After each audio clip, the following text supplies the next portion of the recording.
On continuera justement de les examiner.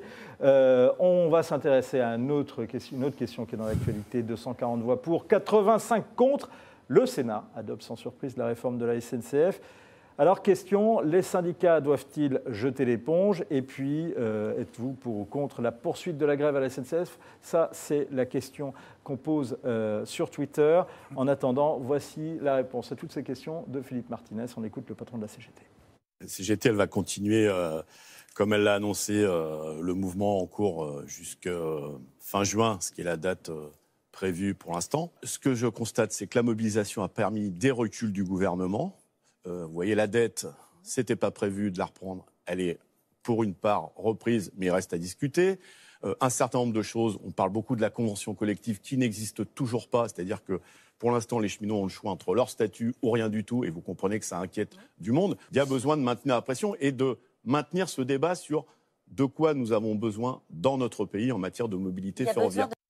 Karine, le gouvernement a gagné ? Je n'ai pas envie de présenter les choses comme ça, mais en revanche... C'est ma question que me dirait... C'est votre question, mais attendez ma réponse. Non, je ne suis pas certaine qu'on puisse dire les choses comme ça. Maintenant, c'est vrai que le gouvernement a su tactiquement assez bien jouer. Et notamment, je rappelle par exemple, il parlait, Philippe Martinez, de la reprise de la dette. Initialement, quand même, souvenons-nous que le Premier ministre dit la dette, on en parlera quand la réforme, quand l'entreprise acceptera de se réformer. Je n'ai pas exactement compris que l'entreprise va totalement se réformer, mais très vite, en fait, il y a plus d'une dizaine de jours maintenant, je crois, Édouard Philippe annonce effectivement qu'ils vont reprendre 35 milliards, je ne me trompe pas, 35 milliards. En 2 temps. Donc finalement, très vite, il a dit je fais un énorme geste vers vous. C'est compliqué pour les fameux syndicats dits réformistes de dire on n'a rien entendu et on continue à se battre de la même façon. Et puis, il y a un certain nombre d'amendements au Sénat qui ont été totalement dictés par ces mêmes syndicats réformistes. À partir de là, à partir du moment où vous créez une faille dans l'union syndicale, tenir devient extrêmement compliqué. Donc le gouvernement n'a pas encore complètement gagné, parce qu'on sent bien que Philippe Martinez notamment n'a pas envie de lâcher, mais il a le calendrier parlementaire complètement contre lui. Je ne vois pas comment la réforme aujourd'hui ne va pas passer. À la commission mixte paritaire qui a lieu le 11 juin, cette réforme sera adoptée par le Parlement. Donc à partir de là, c'est fini. Alors Philippe Martinez nous dit qu'il va jouer le coup jusqu'au 28 juin. Oui, c'est un baroud d'honneur. Marc ? Ce qui se passe aujourd'hui était attendu et prévisible. Le gouvernement avance à son rythme, selon son calendrier, en avançant ses pièces les unes après les autres. La dette, effectivement, je suis d'accord Karine, le Premier ministre au départ l'avait un peu éludée, mais plus pour des raisons politiques vis-à-vis de Bruxelles que pour des raisons internes vis-à-vis des syndicats. Tout le monde savait... tactique aussi quand même, je pense. Oui, mais c'était surtout par rapport à Bruxelles, parce que plus tôt il disait « je reprends la dette », plus tôt c'était compliqué parce qu'on n'était pas encore sorti de la procédure de déficit excessif vis-à-vis de la Commission européenne. Donc c'était tactique politique vis-à-vis de Bruxelles. Les syndicats le savaient. Les discussions ont commencé très tôt avec les syndicats réformistes qui sont entrés dans le jeu pour pouvoir discuter du fameux sac à dos social, pour pouvoir parler des modalités. Alors, le sac à dos social, c'est très joli. C'est très joli, c'est une belle expression. Oui, il faut expliquer. C'est comme de la réunion de rédaction du service éco, il expliquait. Le sac à dos social, c'est simple. Il va y avoir une ouverture à la concurrence. Alors, très peu de lignes vont être ouvertes à la concurrence à partir de 2020. Il faut savoir que si une ligne va être exploitée demain par un concurrent privé ou par un concurrent public, mais qui n'est pas la SNCF, les salariés seront transférés, les salariés de la SNCF, les cheminots, seront transférés à ce nouvel opérateur. Donc plus cheminots. Alors, avec le même statut. Le sac à dos social, c'est justement avec quoi il va dans ce nouvel opérateur. Donc c'est avec la garantie de l'emploi, la garantie de sa rémunération, le maintien des conditions de départ en retraite. C'est ça le sac à dos social. C'est avec quoi le cheminot va dans l'entreprise, la nouvelle entreprise, pour exploiter la même ligne. Ce qui va être différent, ce n'est pas le statut, parce que le statut, il le garde. Il y aura une modification des recrutements, non sous statut, mais sous contrat privé, pour les nouveaux entrants, pas pour les anciens. Pour ceux qui sont actuellement, ils gardent leur statut. Qu'est-ce qui va changer pour eux le jour où, sur la base du volontariat, parce que ça c'est un des acquis des discussions avec les syndicats, sur la base du volontariat, avec une garantie de retour dans l'entreprise initiale à SNCF, si ça se passe mal, qu'est-ce qui se passe pour eux en vérité? C'est qu'ils vont travailler différemment. Ils vont avoir le même statut, mais travailler différemment. Pourquoi? Donc les conditions de travail vont changer, oui, elles vont être moins bonnes, elles vont être meilleures. Alors pour les cheminots, elles vont être moins bonnes. Mais c'est aussi ce qui faisait qu'aujourd'hui, la SNCF avait 4 milliards de dettes, 4 milliards de déficit par an. Le problème, c'est qu'aujourd'hui, il y a des études comparatives qui ont été faites entre la manière dont fonctionne la SNCF. Attendez, je ne peux pas vous laisser dire ça. C'est pas le statut des cheminots qui fait que Non, la j'ai pas dit les SNCF statuts. perdait 4 milliards par an. an. Les conditions de travail. C'est les conditions de travail. Il faut savoir, par exemple, qu'un cheminot, c'est dans son contrat de travail, il fait une tâche. Vous êtes dans une gare, vous êtes cheminot, vous êtes préposé à changer les ampoules. Un autre cheminot ne peut pas changer les ampoules parce que ce n'est pas dans sa définition de poste. Oui, vous avez raison. Ça, c'est vrai. Et alors que dans les autres organisations, ce n'est pas le cas. Sauf qu'on a besoin de beaucoup moins de monde pour faire fonctionner les mêmes entreprises ailleurs. Il faut savoir qu'à la SNCF, il faut 2,2 cheminots, là où ailleurs, il en faut 1. Un rapport de 1 pour 2,2. Donc ce qui va changer pour les cheminots qui seront transférés, c'est simplement qu'ils ne vont pas travailler dans les mêmes conditions. Par exemple, un conducteur de train, il ira dans le hangar chercher le train, il le sortira et après il le conduira. Là où aujourd'hui, il en faut 2. La différence, elle est là. Enfin, le calcul quand même du gouvernement était de dire le statut des cheminots coûtait à l'entreprise 400 millions d'euros par an. Au départ. 400 c'est une erreur tactique de leur part. Ils n'auraient pas dû, parce que c'est ce qui a braqué les syndicats, à raison, pour après revenir en arrière et dire le statut n'est pas ce qui empêche de tourner en rond la SNCF. Il faut réformer l'organisation, il faut réformer un certain nombre de choses et investir dans les lignes ferroviaires. Georges, quand même, est-ce que, comme on disait en 1068, il ne faut pas quand même savoir finir une grève?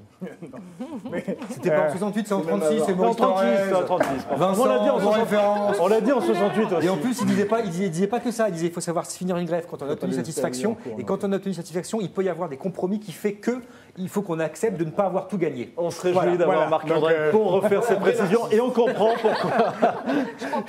On ne savait pas qu'il était vrai marxiste, mais on comprend pourquoi il est rédacteur en chef. Je vous félicite pour connaître les propos de Thorez. Effectivement, on finit une grève quand on l'a gagnée, pas quand elle est en cours quand on est en cours de combat. Et je vous félicite également pour l'explication, mais franchement, c'est incompréhensible.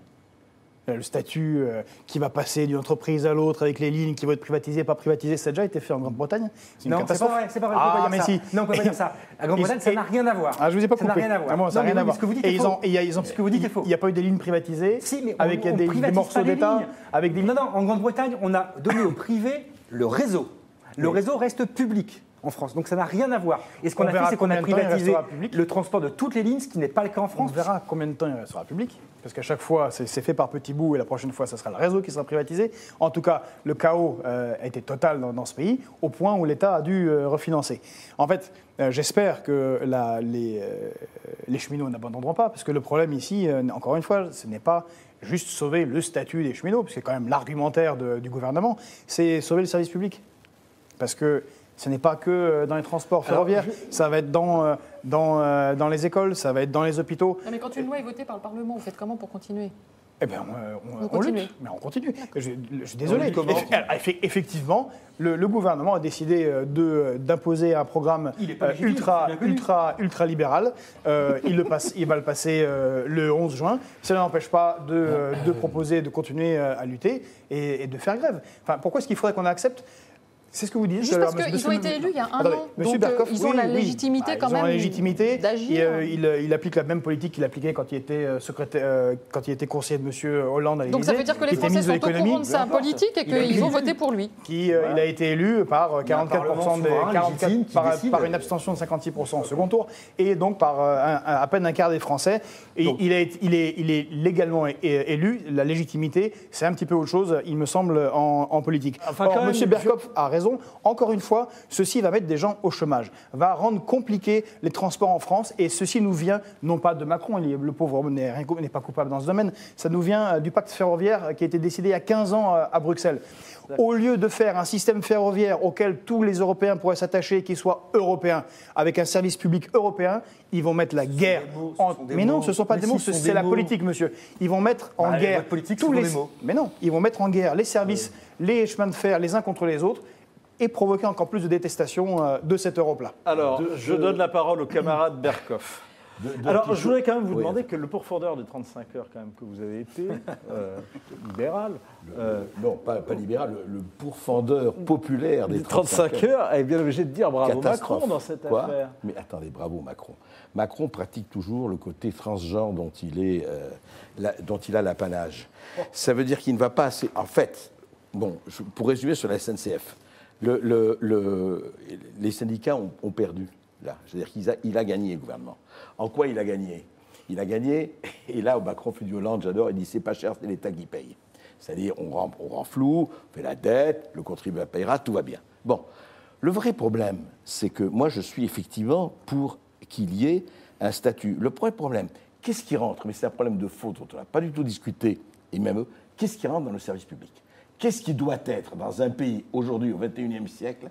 Quels sont les domaines qui doivent demeurer dans le service public? Moi, j'ai l'impression qu'on joue avec ça et qu'on ne va pas jusqu'au bout des choses. Est-ce que le train, la SNCF, les transports, peut-être oui. Et alors à ce moment-là, on fait les moyens. Ce que vous disiez, Georges, on prend les moyens, on dit c'est un service public, on prend les moyens de le faire et on reste. Sinon, on ouvre à la concurrence. Ce que j'aime pas chez Macron, mais il n'y a pas que Macron, hein, à gauche comme à droite, etc., c'est ce flou artistique. Comme on a peur de heurter, on dise, écoutez, non, c'est destiné à être privatisé un jour, on va y arriver, etc. Non, pour des raisons électorales, ça, on ne dit pas. Juste un point précis. C'est ça qui ne va pas. Vous compariez tout à l'heure la réforme ferroviaire française à la Grande-Bretagne. La plus juste comparaison, c'est avec l'Allemagne. C'est pas la Grande-Bretagne. Sur la Grande-Bretagne, quand même, Arnaud nous dit que la Grande-Bretagne est en train de renationaliser une partie de son rail. Pourquoi à Bruxelles, d'ailleurs, on ne se demande pas pourquoi. Mais nous, on ne va pas privatiser le rail. On va le faire un jour. Non, oui, peut-être dans 200 ans. Mais non, peut-être dans 100 ans. Voilà. La comparaison, c'est avec l'Allemagne. L'Allemagne, ils ont ouvert à la concurrence un certain nombre de lignes. Savez-vous aujourd'hui, en Allemagne, quel pourcentage des lignes sont en concurrence? Non, mais des 30%. 70% reste de l'apanage de la société de Deutsche Bahn, de la société nationale. Donc il n'y a pas eu de privatisation du réseau, il y a simplement une ouverture à la concurrence de quelques lignes qui sont les lignes effectivement rentables. Et ça marche mieux qu'en France.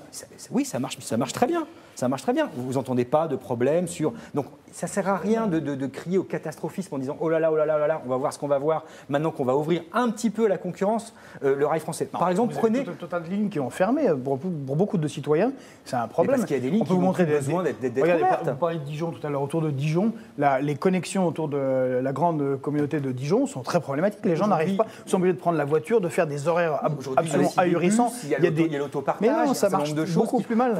On en a jusqu'au 28 juin. C'est transporter les gens au lieu de travail à la maison sans qu'ils en passent 3 heures. On espère n'en avoir que jusqu'au 28 juin. Ça, excusez-moi, c'est mon opinion personnelle, mais celle d'un usager des trains de banlieue. Et je vous rappelle, mon cher Vincent, que vous payez. Et en plus, effectivement, je suis client. Je n'ai pas été encore remboursé d'ailleurs. On avait promis d'être remboursé à 50% des mois précédents. Je ne l'ai toujours pas été. Donc j'attends de voir quand est-ce que sera réalisée cette promesse, ou bien s'il s'agit d'une chose auquel je ne me suis engagé que parce que j'y croyais. On va juste prendre les remarques des internautes. Arnaud donc, nous demandait à quoi le statut des cheminots serait vital pour le service public comme nous le vend la CGT. Il faut que les cheminots soient polyvalents, nous dit Pat. Cette réforme est juste et nécessaire et les syndicats ont perdu. Ils ont l'opinion publique contre eux. Il ne faut pas charrier, nous dit faut pas charrier. C'est pas complètement vrai parce que pour la défense du service public, l'opinion publique est plutôt favorable à la défense et notamment sur l'histoire des lignes secondaires. Financièrement, nous dit Valentin. Qui n'est pas dans la réforme. Qui n'est pas dans la réforme. Financièrement, la SNCF s'en sortira